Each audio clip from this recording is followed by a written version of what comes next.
Am I an idiot for not taking my daughters when my ex gave birth? My ex-wife, Emma, and my wife, Laura, were pregnant around the same time. Laura was about 10 weeks ahead of Emma. In November, Laura gave birth to our son a few days after his due date. 3 days after he and Laura came home, I received a panicked call from my sister-in-law asking if I could take my daughters, female 9, twins, as Emma had been taken to hospital the night before and was being taken for a C-section. My sister-in-law and my brother had taken the girls in overnight but weren't able to take them for long due to lack of space as they have 4 children themselves. My sister-in-law said that Emma was looking at a minimum of 5 days in hospital and then the baby would need to stay in hospital for a while. The baby came home just before Christmas. I told my sister-in-law that we couldn't take the girls because we had just had our son and we were wanting to spend the time just bonding as a family of 3.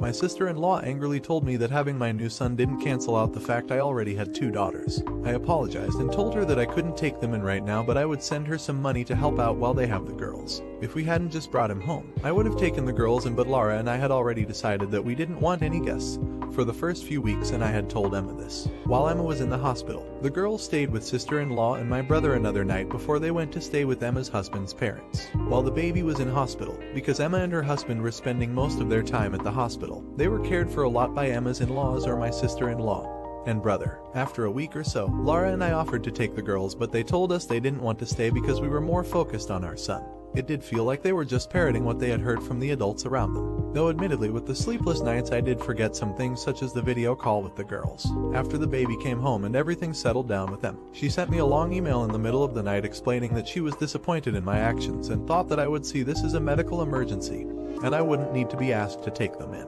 I told her that we had just had a son and I had to think about his needs as well, especially when there were plenty of people around them to care for them. Emma told me that any communication is to now go through the lawyer because she's fed up with dealing with me and is going to take me to court to get full custody instead of 50/50. I didn't think it was unreasonable to not take them and given we had just had a baby. Laura wants me to fix it as we can't afford my child maintenance more than doubling if Emma gets full custody. Am I an idiot for not taking my daughters in? Here's some more information. My sister-in-law and brother live in a small 3-bedroom house. Having my daughters there as well meant that they were struggling more than usual for space. I don't blame them for not being able to take them full-time. They are saving up for a bigger house. Don't get me wrong, I love my daughters. I cherish the time I get with them. If I lost custody I know Emma wouldn't allow me to get to see them. She had wanted full custody when we divorced, but I fought for 50/50. She was angry about the divorce. Not an idiot. Everyone knew what was happening and the guests needed to plan effectively. Your family is way out of line and needs to understand the importance of being there, completely for a newborn. I would have a serious talk about boundaries if I were you and consider going no contact with all of them. You're an idiot. I couldn't even finish reading this. The words taken the girls in and guests did me in. They're your responsibility, yours, not sister-in-law's. They're literally your children, so you can't take them in because they literally belong to you. And they aren't guests because they literally share your DNA with you. I honestly can't believe you would pass up the time to have all 3 of your children bond together early. You know, your baby's literal sisters. Grow up. You're an idiot. Your daughters are quite old enough to realize that your bonding as a family of 3 means they've lost status even if you didn't say those words to them. They get it. You proved it by not being there for them when they didn't have their mom. Edit to add. I was seeing so red that the last bit didn't register. You're apparently okay with not seeing your daughters except for Laura doesn't want you to have to pay more child support. Holy hell. I hope your ex sees this post and deduces that this is her family being discussed and nails you for it. You're the idiot of the year to date. You're an idiot. You want family time but don't consider your daughters, your son's sisters, family. You left your children to be passed around from household to household during a medical emergency. You just forgot to video call your daughters after the birth of their brother. It sounds like the girls know exactly where they stand with you when they say you are focused on your son, your new family. And faced with losing custody of your children, your big concern is you can't afford my child maintenance. You're the idiot again, just to make sure you know. Now for the next story. Am I an idiot for lying to my daughter and giving her money to my son? I, male 54, have 2 children, female 23, and male 21. With my wife, 52 Fahrenheit. When the kids were young, my parents set up education funds for both of them, which was very generous of them. My wife and I always expected our kids to attend college and then graduate school, as we have done. I have a PhD, my wife has a master's. Because of this, we decided not to use the funds for our kids' undergrad degrees and did not tell them about the money. My daughter has always been more into the liberal arts, while my son is more of a STEM guy. My wife and I worried about her ability to find a job, but she insisted on studying music and film in college. She was accepted to some top schools and chose to attend a rather expensive one.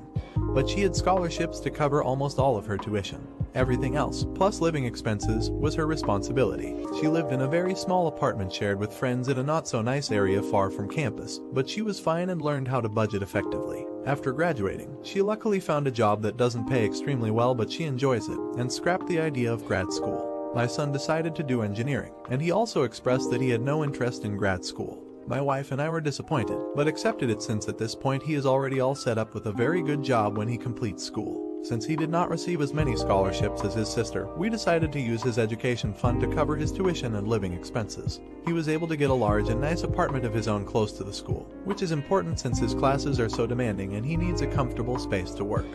My daughter was confused and asked how he could afford this, and he told her about the education fund. She called us and asked why she didn't have one, and we told her she did. We just didn't use it because we hoped she would attend grad school. She seemed hurt by this and asked if there was any way she could have the money now. We explained that there would be a fee to simply withdraw the money for non-education uses, and if we chose to do that it would belong to her grandparents so they could put it towards their own use. She's been quiet and short when answering our texts, and hasn't answered our calls at all since then. I know that it seems unfair to her, but it's not really her money in the first place and she's no longer in college. Plus, her brother only received it for educational purposes and it wouldn't be right for her to just have it to spend now. Am I an idiot? Update. I understand the consensus is that my wife and I are the awe. I texted my daughter to ask if she wanted us to withdraw the money for her, what she wanted to do. This was her response: I don't care. Maybe they can transfer it to if the fee is seriously too much. Ike about grad school. I haven't thought about it much recently. If I do apply it wouldn't be for another couple years and I hadn't been counting on having any financial help in the first place, so it really doesn't even matter. Thanks for asking though. Update 2. My wife and I are discussing our daughter's response and our next actions to resolve this situation. For context, my wife has always had a strained relationship with my daughter and did not approve of many of her life choices. She believes we should take our daughter's words at face value and assume she no longer wants the money. From some of the responses here, I fear that my daughter's response was out of resentment, and I suggested taking out as much money as her brother was given so at least they received the same amount. She could use it responsibly towards rent, groceries, transportation, etc., or in some other way to further her career, so it would still be for educational purposes in a sense. My wife is standing firm in her opinion, and we will continue talking it through tomorrow. Many have asked about where my parents stand on this. At this point, they are not mentally aware enough to really participate in the discussion. They did know about our grad school stipulation and thought it was fine. They also knew that we took out some money for our son once we were certain he was not pursuing an advanced degree, and were fine with that as well. They said it was our decision as parents what to do with our daughter's fund, and they would support whatever we decided for her. It wouldn't be useful to ask them what to do with it now, but I have always said that whatever is unused will go back to their care. I have tried to call my daughter with no luck, which is why I sent the text. Despite what many have said here, I hope this does not end our relationship. You're the idiot and oh dear. Just goes to show you that having PhD and a master's does neither make you a good parent or smart in any way. You're an idiot. So let me get this right. Your daughter attended college and had a scholarship. Your son attended college with no scholarship. You chose to not let your daughter use her college fund for everything that her scholarship didn't cover, and you let your son use his for everything. The college fund you said wasn't even her money but isn't yours either. What exactly do you plan to do with her college money? You're an idiot. Do you know why all that you did seems unfair to your daughter? Because it is unfair to your daughter. You had the ability to use the funds to cover her living expenses during undergraduate. This, of course, is a bit bizarre. Are you a trustee of a trust? Or did the grandparents set up a 529 plan and give you full control over it? Yet you did not even tell your daughter about these funds. Talk about a faithless trustee. At this point, you need to grovel. You need to apologize for substituting your judgment as to the best way to use the funds for your daughter's judgment. You need to make amends. Then you need to circle back and see what the terms of your parents' request were. And, honestly, I'd get an attorney to do this for you as you've already demonstrated your judgment is beyond suspect. Most trusts have provisions for disbursement of the corpus if the purposes cannot be fulfilled. I doubt, honestly, though, that your parents meant for their gift to be returned to them in the event that their grandkids didn't go to college or in the event that they didn't need the money for college. And don't even get me started on favoritism. You used the funds for your son to enjoy a cushy life during his undergraduate studies, but didn't do the same for your little girl. Really? Seriously? Now for the last story. Am I an idiot for being racist to my son's girlfriend? I, male 39, and I have a son, 17M, who recently got a girlfriend. His girlfriend is black and a very nice, kind and beautiful young lady. I have met her and invited her for dinner and family events plenty of times, and she's a joy to be around. But recently my mother has been staying with us because she is recovering from a surgery she had and she's going on 70 years old, so she can't do much on her own. Long story short, my mother is a classic racist and being a raging narcissist, and she is not one to hold back from her opinions. I showed her a photo of my son and his girlfriend and she went on a 2-hour rant about bloodlines and kept saying they don't look right, and when I said she was coming to dinner she said doesn't want the girl near her because it'll disturb her, so last minute I told her she could not come. My son has been trying to invite his girlfriend over every day since, but I said no multiple times due to his grandmother being here and her saying she doesn't want her near her. I just don't want any problems. But he argues that I am being a complacent racist by even allowing her to be here, and even more so for not allowing her to come over to protect a racist. He says I should have told her to leave the moment my mother said all that stuff. But my mother is an elderly woman who can hardly make it on her own as it is. Definitely much harder after surgery. Though I don't agree with her, I can just leave her to fend for herself. I literally do not know what to do. My wife says my son is right about me being complacent, but of course she'd agree because her and my mother don't get along well. I know I am not a damned racist, but now everyone is saying I am aiding one by taking my mother's side. So am I an idiot? You're an idiot. Hey Opus, your wife doesn't agree with your son because she doesn't get along well with your mother. She agreed with him because he was right. Story time. I am half black. My mother is white and my stepfather, I'll call him Dad, is white. While visiting my dad's dying grandfather in the hospital, one of my dad's uncles made some extremely racist comments. My dad started arguing with him because, well, we are his daughter and you don't talk about this man's daughters like that.